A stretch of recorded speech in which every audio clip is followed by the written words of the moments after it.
And we're live, folks. Very good. Hi, everyone. Thank you so much for joining us at the Kentucky Small Business Development Center today for a very special Facebook Live session. We will be discussing the Kentucky Food and Beverage Relief Fund, and we have a very special guest, Secretary Kerry Harvey of the Kentucky Public Protection Cabinet. But before we start, just to tell you a little bit about the KSBDC, we are in our 40th year of assisting the Commonwealth small business community. We have service centers statewide and experienced, knowledgeable staff in all sectors, providing unparalleled consulting services to Kentucky's entrepreneurial community. The KSBDC is co-sponsored by the United States Small Business Administration, and we are administered by the University of Kentucky in partnership with regional universities, both community and private colleges, as well as the private sector. The best part is that we do all of this at no cost to you. So whether you are hoping to be in business, or many of you here today, of course, are in business, we are here to serve you. With that said, I won't take any more time from our very special guest, and I would like to welcome Secretary Kerry Harvey for his remarks. Thank you, and good morning to everyone. I hope you can hear me all right. I'm at that age that if I am able to join a Zoom call, I consider it a great victory. So that this may be the most that I achieved today is figuring out how to get on this call. I do appreciate very much this program and your participation. This is a very important topic. As we all know, our country, our Commonwealth, really the whole world is in the midst of the worst public health emergency in the last 100 years. And unfortunately, over the last several weeks, it's gotten a lot worse instead of better. With that being the case, Governor Beshear saw that action had to be taken in order to preserve the safety of the citizens of our Commonwealth, and he took additional actions a couple of weeks ago that unfortunately imposes restrictions on many of our Kentucky businesses. Governor Beshear is keenly aware of the hardship that this public health emergency has created for Kentucky businesses, and I promise you he feels that very deeply, as all of us do in state government. So in order to mitigate some of that hardship, the governor created this $40 million relief fund for bars and restaurants. Now, I would say right up front that the governor understands, and I certainly understand, that the amount of money that is available does not equal the need. And we certainly get that. But at the same time, we think it is a significant amount of money, and that for some of our Kentucky businesses, it will make a huge difference, maybe the difference in being able to stay open or not. I would put in a couple of plugs here. We need more federal money to help with this emergency. It's time for Congress to act as it did in the spring to make more money available to help Kentucky businesses. And we need to crush the curve on this virus. I know that all of you who are tuned into this webinar are influencers in your community. And so please help to create an environment where people are compliant with the best medical advice that has nothing to do with politics, the medical advice that is endorsed by the CDC, by the White House Coronavirus Task Force, and by the Kentucky Department of Public Health. Please do that. That's the best way for us to get back to something approaching normal in the fastest time. On to the fund. It was 2 weeks ago today that the governor asked us in the Public Protection Cabinet to take this $40 million and build a mechanism around it to push it out to qualifying Kentucky restaurants and bars. So frankly, that's quite a daunting task. Under federal guidelines, we have to be completed with this task by the end of the year. It's not a long time. We have to push out $40 million in $10,000 increments to people who qualify and not to people who don't. And we have to do that all in the context of a federal program, which has its own guidelines and its own audit requirements. So this has been quite a bit of a challenge, but I think thus far we're meeting the challenge. We have wonderful people in the Public Protection Cabinet that are working on this. I can tell you that we have, I think, more than 50 of our public employees in the Public Protection Cabinet that are working this program. And we have about that same number that have been detailed from other agencies. As you probably know, we went live yesterday at noon. We already have something like 2,300 applications for assistance from the fund. And the good news is the system didn't crash. You know, that when you're dealing with IT systems, you think you got it right, but until you stress the system, you never know what's going to happen. So the applications are coming in at a very rapid rate. Again, we're over 2,300 in less than 24 hours. We have 6 or 7 teams of reviewers that are starting to go through the applications and make decisions upon whether or not they qualify for assistance. I would just offer a couple of tips to potential applicants. One is don't wait.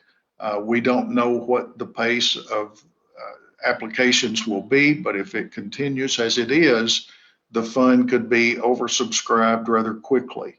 So if you want to apply, I would strongly encourage you to do that as quickly as possible. Secondly, I would say, please read the instructions and follow the instructions very meticulously. As you can understand, I'm sure, the high volume of applications that we have to deal with in a short period of time means that we have to move through the review process with considerable alacrity in order to finish our task by the end of the year. That means that, unfortunately, if our reviewers see an application where the wrong document was uploaded, or there's a missing document, or the applicant didn't get it quite right, we're not going to be in a position where we can stop the review of all other applications and call that business owner and say, hey, we need to talk to you about your application. The most likely result is that it would be rejected as incomplete.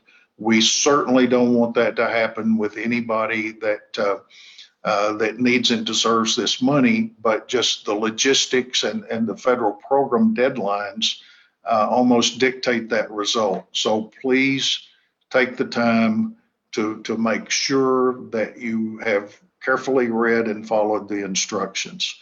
Again, I want to compliment our team at the Public Protection Cabinet. They're great public servants, and they've worked long and hard to get this system running.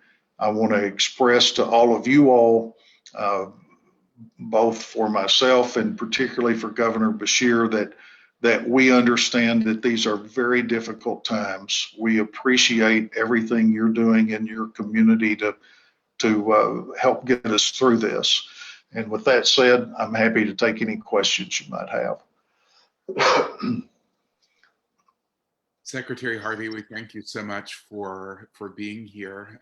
For those of you all that are watching us live on Facebook, if you want to input some questions into the feed, our staff here at the Kentucky SBDC will place those with us, and I'm happy to deliver them. But while we wait on a question, I actually have one for you that I've received from clients yesterday. As this is certainly a time-sensitive issue, and with the time parameter of year's end, does the Public Protection Cabinet have an approximation of what the processing time will be from point of application until the point of the funds being dispersed? We don't have a precise answer to that because we just started processing applications yesterday afternoon, and I think what will happen is we'll probably find it pretty slow going the first few days. We hope that we'll pick up the pace. I think our site indicates that no checks will go out before December 8th, and we will probably batch these approvals in 1 week increments, but we would hope to get out the first batch of checks next week. Fantastic. And I believe Anne from our Louisville office has a question for you. So my question, Secretary Harvey, is about uploading the different invoices for the expense portion of it. Is it acceptable to upload a statement with a list of invoices from one particular purveyor rather than uploading every individual receipt by itself? You know, I would have to see what the statement looked like, but I think that I suspect that would be acceptable. I mean, what we really need to see is just something that clearly shows the business name. I mean, we ran into some yesterday, unfortunately, that you could tell it was a statement of some sort, but it didn't show the business name or the business owner's name. And of course, that's a real problem. But I think a statement like that shows the business name and that has sufficient detail so that we can tell what the bills are for. I think that would work. And let me just say a word about why that is necessary. This is really part of the federal program guidance. Under the way the CARES Act money works, the state is on the hook if we misspend the money. And so one of these days, there quite possibly will be federal auditors going through some of these claims. And so they'll have to see that we had the proof that the money was properly payable, or that'll be a problem for us and it'll be a problem for the applicant. So we're not trying to make this difficult, but it's just part of the federal program guidance. But I think what you described would be fine. Secretary Harvey, we have some great questions from our viewers on Facebook. The first of which kind of goes back into the time parameter. Someone wants to know, how quickly will an applicant know their application is incomplete, if that is the case, and has been rejected? And will they have the opportunity to resubmit if that is the case? That's, you know, I guess what I would say, I can't guarantee that will happen quickly. If it is rejected, there will be a process where it will go back to the applicant.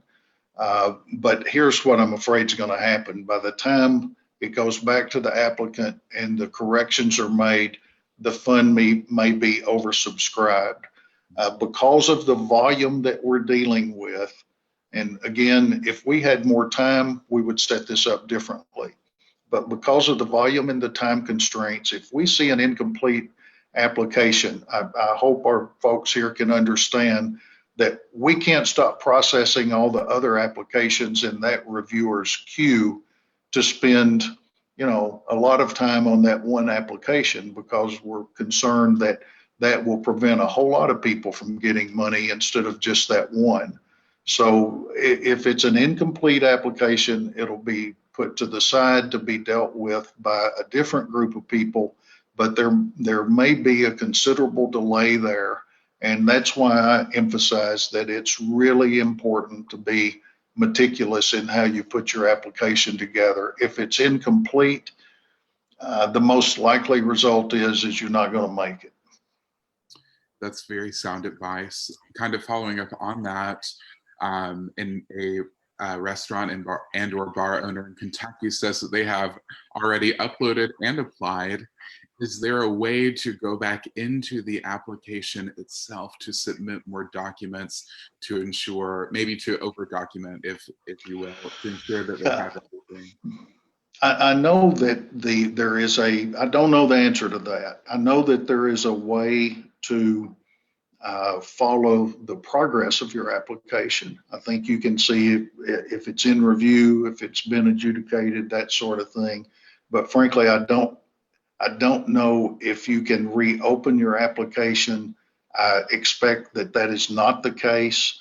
But if someone finds the need to do that, I would suggest that they call or email our helpline and see what advice they would get there. I would be a little concerned that if they were to go in and start changing an application that's been submitted, I just don't know how our system would react to that.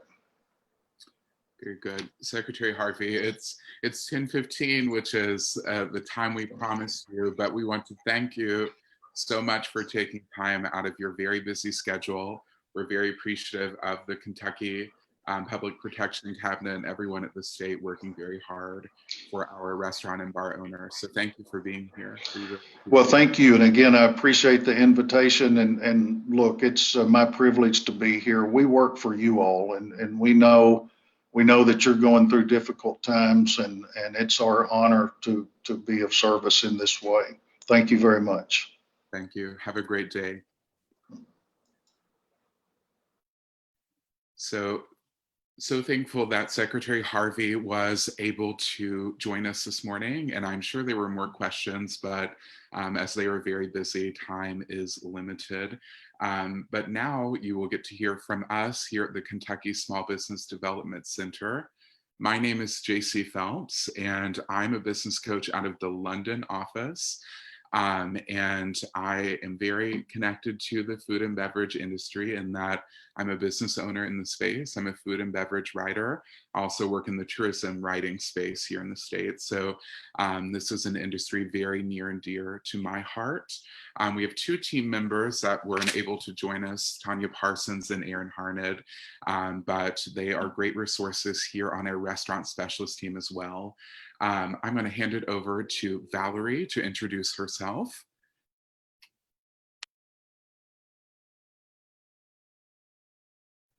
Sorry. Hello, everyone. Thank you, JC, and everyone for getting us going on this. I'm happy to be with this group. I am a center director in Berea. I have worked with the KSBDC for 10 years. I moved here just about this time last year from Louisville. And I've put together a great team of folks that are focusing on creative entrepreneurs and their impact on Kentucky's economy. Tourism is a big part of that. Members of the team are on this team because restaurants, of course, are very important in the creative industries. So we just want to be here for you and let you know that you can reach out to us at any time.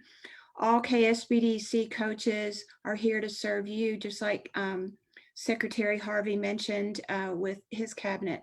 It is all about you in our book, and so let's try to get some answers for you today.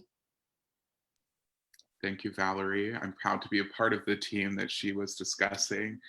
Next, Lisa. Please introduce yourself. Hi, I'm Lisa Brand. I am a business coach out of the city of Covington. I have been a part of the SBDC now for the last 8 years. I have been a CPA. I'm a CPA in public accounting for the last 25 years and have worked in food and beverage for 10 years, had my own restaurant for a couple of years. And so the restaurant and bar industry are near and dear to my heart as well, and look forward to helping anyone that needs assistance. Thank you, Lisa. And before I invite Anne, our star of the presentation today, to introduce herself, I want to let you all know that if you're watching the Facebook live feed, we will be putting in a direct link to sign up for service with our plethora of business coaches, all 4 of which are included on this call right now. Our services are free of charge. We just ask that you sign up in our system so we know how to get a hold of you and provide that service. But with that said, I'm going to invite Anne to introduce herself. Thank you, JC. I am Ann Shadle, and I'm a business coach out of the Louisville Center. I've been with the SBDC for the last quarter or so this year, and I also have owned a couple of restaurants in Louisville. Currently, just went through the application process for this grant yesterday, so I am happy to share some insight that I learned in that process and make it so that anybody who hasn't applied thus far can do so with ease and with perhaps a bit more confidence than you had before the start of this conversation today. So I'm going to screen share here. So what I'm starting with is the home site of the homepage of the website for the Team Kentucky Food and Beverage Relief Fund. So you just go to this page and you click the blue button, which is apply for assistance, and then that will take you over to the application. It's a fairly simple process. I think the big thing is just having all of your documentation ready to go, and organized and labeled correctly is really the kind of, I think, the big thing.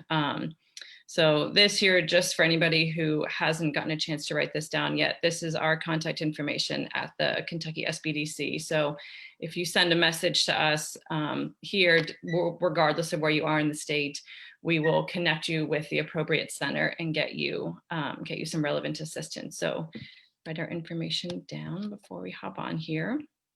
So this is the first page of the application, and it's, again, fairly straightforward here, just putting in the type of business, and this is just whether you're a bar, a restaurant, or a bar/restaurant. Then you're putting your name, your DBA name, and then the federal EIN is this line here where it says social security number. So if you're a sole proprietorship, that would be your social. If you're an LLC with a federal EIN number, you'd put your EIN there.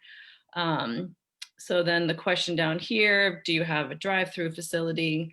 Sorry, let me get this guy out of the way. So you're saying yes or no to the drive-through facility. The regulation here is that if you have more than 50% of your sales coming from a drive-through, then you're not eligible for this program. I think somebody had put a question in earlier as far as how far back are they looking to determine that 50% breakdown. I don't know if they have a hard and fast answer to this one right now. I mean, we can tell that obviously this is, they put this whole program together in less than 2 weeks. So there's going to be a lot of questions, I don't think, that have a firm answer until they kind of get to that case. I would go with your 2020 numbers. I would look at what you've been doing since March of this year. That's kind of the snapshot that this program and others of similar sort are looking at, is so far this year. So if you're, and then use that to decide how you'll answer that question. The second question, do you or members of your immediate family have any ownership interest in any other businesses or businesses that own or operate a bar or restaurant? So there's some caveats in here for owning multiple locations, owning different restaurants, and then also owning multiple locations under the same LLC name. So I've got a screen. I'm going to skip ahead to, this is what pops up when you say yes to that question. So this is essentially just putting in the name of the business, not even the EIN number, but just the name and the address of that second location that you have. I had somebody who reached out to me yesterday who had 2 different businesses and had forgotten to check yes to this one, and then wanted to go in and file a separate application for the second one. On this case, I don't have a hard and firm answer. I would go ahead and, even if you say yes to this, you still have to file another whole application to load in the expense receipts for that second business. So what I suggested to him was that when he filed the second application, he listed the previous business that he had already put in. So unfortunately, you can't go back in and change things per the secretary's guidance just earlier. So I would do it on the second one, and then cross your fingers and say a quick prayer. So back to the first page. So this is the top part of it. And then as you scroll down, this is the next information. So just the owner's contact information up there, then the business address, then the mailing address, fairly simple. If they're the same, you just check that box. And then this is the very bottom of that page. That's just your contact information as the owner. So the phone number, cell phone number, and your email. And then there's a continue button at the bottom of this page that you're not seeing here. So again, that's that other business page. So this part right here is the real meat of the application, is the eligible expense page. So essentially what you're doing here is you're uploading every invoice that you're using to prove that $10,000 that you have already spent. So this is a reimbursed grant, right? It's not for things that you're going to spend in the next 30 days. It's for things that you've already spent. And you can go back as far as March 6th, that the invoices can be dated from March 6th on until, until current. So for every invoice that you enter, you choose the expense type. And I don't have a screenshot of the list that it gives you there, but essentially this grant has been very generous in the categories of expenses that they will allow you to get reimbursed for. The caveat with that is knowing if you already got PPP money, if you got EIDL money and used it for a certain category of expenses, if you got any other federal grants. The city of Louisville has had a COVID relief grant that they've been administering since July. So if somebody got that city grant in Louisville, the idea with this is you cannot submit receipts for this program that you already received any other money for. So if you got PPP money and you use that to cover your payroll until, let's say if you got it in April and then you did the 24-week rule, that finished up around, I think, October, you could submit your payroll for after you finished up using the PPP money, but not for before that, right? Of course, you're not like making profit on something that you got federal money for. Profit, that's a thing of the past. We're just trying to stay alive. So you have to know, go through your head and make a list of all the other money that you've gotten and make sure that you don't double dip on those expenses. There is no piece here in the application process that says, prove to me what other money you got and what you spent it on. So they're not asking for that documentation up front. However, as the secretary was saying, these programs can be audited for up to 5 years after the fact. All of them can, PPP, EIDL, the city of Louisville's grant as well, and this program. So you have to be organized and know what you've already used. So the tip that I will give to folks as you're uploading these expenses, you want to scan all of your invoices in ahead of time and then save them and label the files themselves pretty clearly so you know who it's for. And I think it's helpful to write the amount of money that it's for, because that's what you're putting into where you'll write the amount right here. So you don't have to enter a spreadsheet that lists all the expenses. This is creating that for you. So they also won't let you put like a pound sign or a dollar sign or stars or any special characters cannot be in the name of the file. They'll make you change that as you're uploading it. So knowing these things ahead of time can make it so that you can spend, before you even go into the application portal, spend a little bit of time, get all of your invoices organized and labeled correctly so that once you start to get in here, you can just upload, as many files pretty quickly. So the question that I asked the secretary about submitting a statement, so some larger purveyors like US Foods, Performance, Cisco, Creation Gardens, those places will send you a statement of all of your invoices with them in a particular time frame. So you could potentially get one statement that shows even $10,000 worth of invoices from them, and then just add, you're uploading one document. I'm talking pretty heavily about those examples are regarding food cost or inventory, the category of inventory purchases. That's one of the eligible expenses that you can put in, but the other things are you can put in rent, you can put in utilities, you can put in payroll, you can put in PPE, other measures that you had to take to satisfy the safety guidelines that the state has out right now. So those are all of the different categories of expenses that you can load in.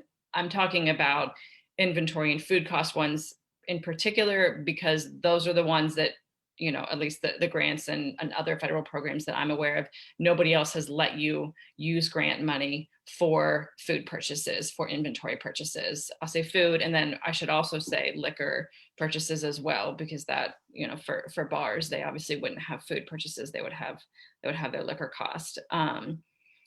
So make sure as you're uploading these invoices, as he was saying, that it clearly says the business name, that it clearly says the date range on it. You can submit, they said, canceled checks as well. I would go with, you know, on the safe side, showing the actual invoice itself versus the payment form. Initially, we weren't sure if you had to show both proof of payment as well as the invoice. All that it asked for here was the invoice itself, not the second layer of documentation being proof of payment, just the invoice itself. So I think those are the bulk of the tips that I have on that. So just, again, make sure that, you know, if you're taking pictures of things, make sure it's not fuzzy. I mean, you know, like you want to have, these guys are going to be going through in about a 2-week time, they're going to be going through upwards of 5,000 applications. So that does not sound like a fun job. And if your pictures of your invoices are fuzzy, you can't see your name on it, they're going to move on pretty quickly, as he was saying, which is unfortunate. So yeah, I would say, you know, give yourself this afternoon and get all this ready, and then get on this tonight, because, you know, if we've had 2,300 applications thus far, 4,000 successful applications at $10,000 a piece hits that $40 million mark. So, you know, they've received more than half of the applications, assuming all of them get accepted, which I'm guessing not. I don't know what the rejection rate's going to be, but know that, you know, time is certainly of the essence at this point. So as you're uploading expense invoices into here, it creates a spreadsheet for you where it tracks the total. You cannot enter invoices beyond $10,000. So if you can't get exactly $10,000 worth of receipts, you know, get 9,995 or whatever is pretty close to that. But if you submit a dollar amount that's beyond $10,000, it will say you have exceeded the $10,000 and try again. So just get a little bit under 10,000 is what my suggestion would be. They're pretty generous here on the acceptable file types: PDF, JPEG, doc, text, PNGs, you know, so you can put a GIF in there, who knew? Send them a smile. So that's the whole idea here. One, they have employer contribution for employee health insurance costs. They have that listed.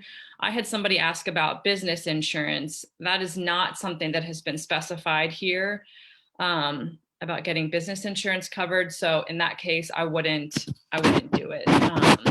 Again, you have, you know, from March until now to find $10,000 worth of expenses, a lot of categories. So I think it's going to be fairly easy, if you're an operational restaurant or bar, to collect $10,000 of receipts. So, you know, think first of who do you write your biggest checks to, and start there. You know, whether it's your meat companies, whether it is your largest liquor distributor, start at the biggest number, and then go from there to save yourself and the cabinet time for looking through stuff.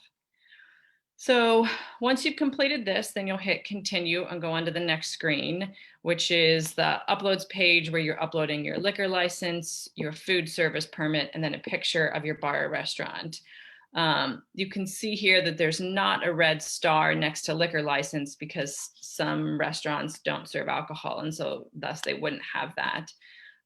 You enter these one at a time. So you'll choose file, you'll name it, make sure it's not too big, because they'll kick it out if the file itself is too big. And then you press upload. So do it one at a time, because it won't, if you have two of them, if you've chosen two files but you haven't pressed the blue upload button, it only does one of them.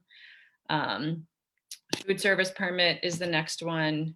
And I have heard of somebody who had submitted one of these licenses that was expired, and they had already received a notification from from the Public Protection Cabinet that said that it was expired and that they needed to enter an updated one. So that's good to know.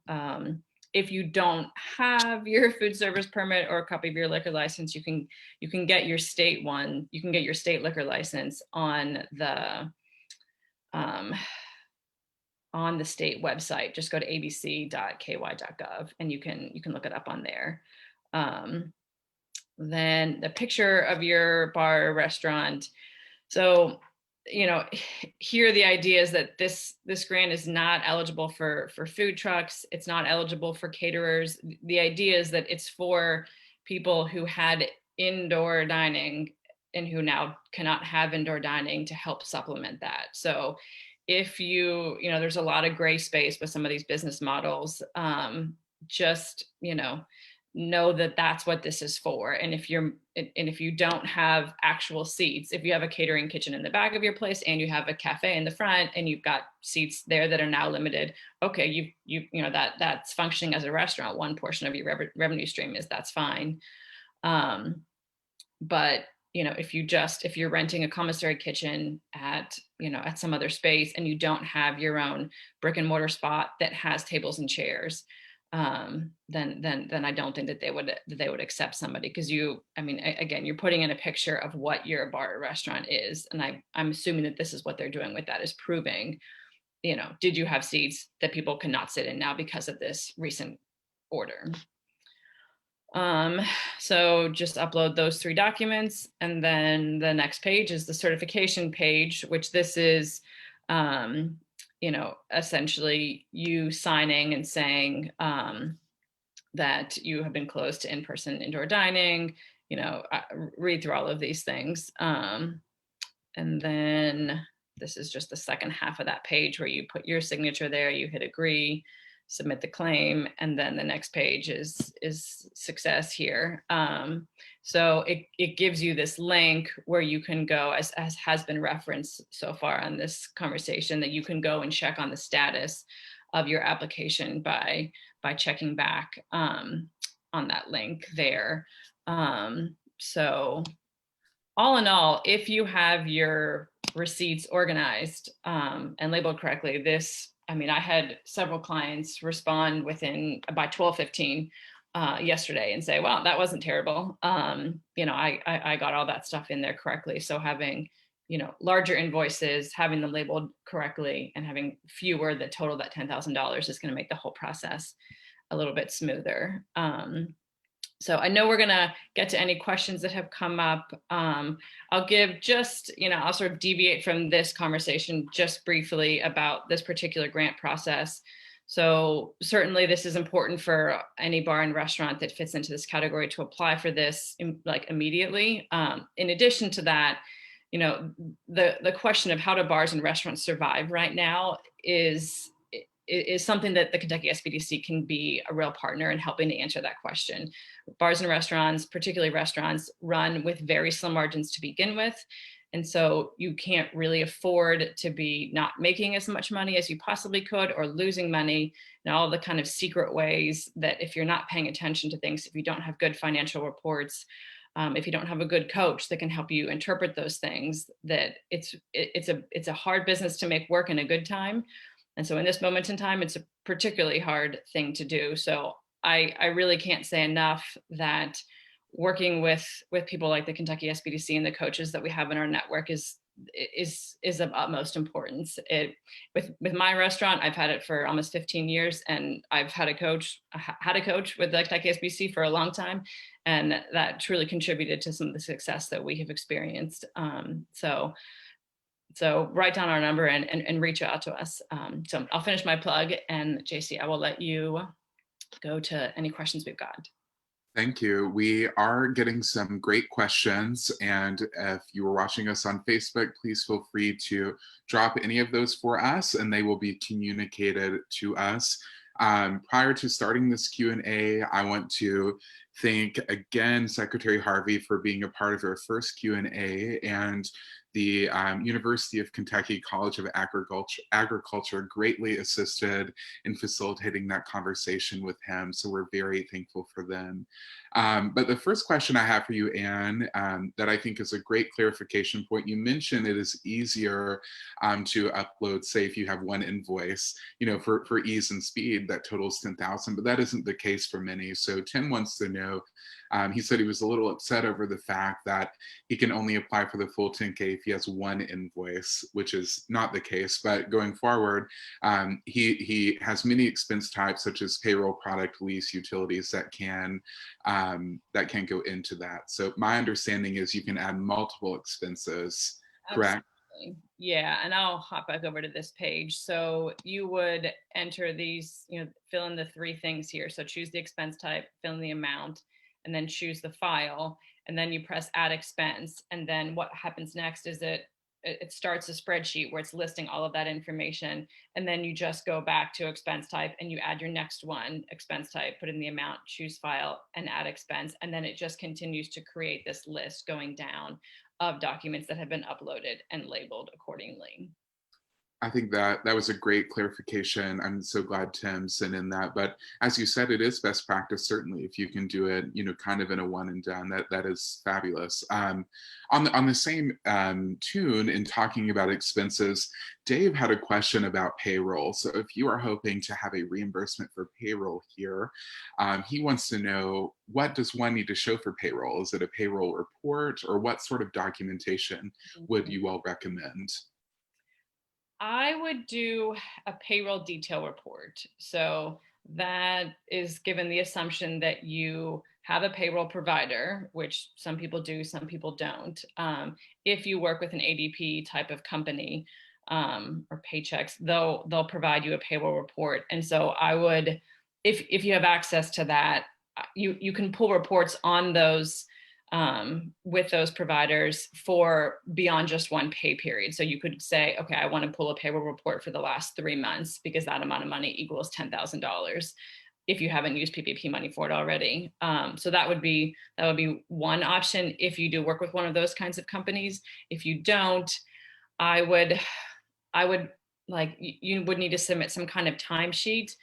I would potentially try to put together one document that was a timesheet and then maybe also canceled checks. If you just wrote a company check to the employee and you have, whether it's from your POS system, that you have a payroll report by name with the total number of hours for that pay period, or even if it's just a handwritten timesheet, I would, and I don't, obviously I'm not the public protection cabinet, so I don't have the final say on this. In those cases where you don't have the official reports from a payroll provider, I would give as much documentation as possible. Now, the way that you're going to load it in there is that it's like because you have to put a dollar value on everything, you can't upload the timesheets and then the copies of the canceled checks, because when you could put it in for a penny. But I would try and save it all as one PDF or JPEG document so that it's just multiple pages in one document, and then upload that whole piece. If you can't do that, I mean, I sent in a supplemental page of information for one of my businesses that I labeled as a penny and gave it an expense category. I don't know if that is, I don't know if that's going to get kicked out or whatever, but I wanted to send in an information sheet explaining an element of how we operate. And so that may be a way to add an additional sheet of paper without putting a real value on it beyond a penny, because I think that's the way to kind of work that system. That's a neat idea. And as you said, Anne, one of the great parts of working with SBDC is that we all have different skills. Lisa, who is an accountant, just said in talking about one of those forms, it's form 941. So Lisa, do you want to speak a little bit about that? Sure. So the quarterly reports that you file with the IRS for your payroll should suffice. And I would, like I said, like Anne said, if you didn't get reimbursed with the PPP funds this year, then you can use the payroll. And I would probably just take the second quarter and third quarter 941s. They have the total amount of payroll that you pay for the quarter, and those should suffice for backup information. Yeah, that seems. And again, if you have questions, I would suggest reaching out to a coach to work one-on-one with. And if you submit service via the link that you will find in the Facebook comment section and in the chat box, that will send you to our network in aggregate. And as you sign up, you will be sent to the business coach that's either most appropriate and or geographically closest to you. So we will be quick to respond, and we look forward to working with you all. While we wait on some more questions from Facebook, I did want to just open it up again to the better three parts of this panel to see if there are additional comments or recommendations. It's such an asset having an accountant and a creative entrepreneur and a restaurant owner here on the call. I've certainly learned, just from being here myself with them. So I'm sure they have some great things to contribute. The only other thing that I would mention is that a lot of restaurants are doing business as a different name than their LLC. So I think it's very important that you put the name of your LLC as registered on the Secretary of State's website, as well as what you are doing business as. That's a great point. I also wanted to let you all know, and this will very likely also show up in the Facebook chat and comments section, but we have compiled a one-page document for you all to help you digest this information and to make it easier. If you're like me, you like to reference things as you're going through. So if you will shoot us an email at info@KentuckySBDC.com, we will send you that one pager. Again, that email address is info@KentuckySBDC.com, and we will be very happy to send that documentation for you. I'm currently seeing no other questions. Are there any other additions that you all would like to add before we round up today?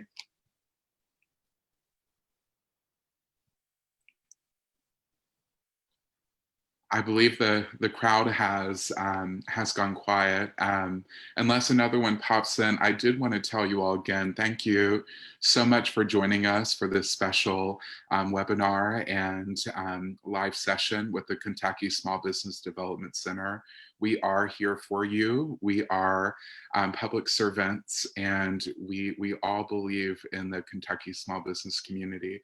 So please feel free to reach out, and we will be there with bells on to help you.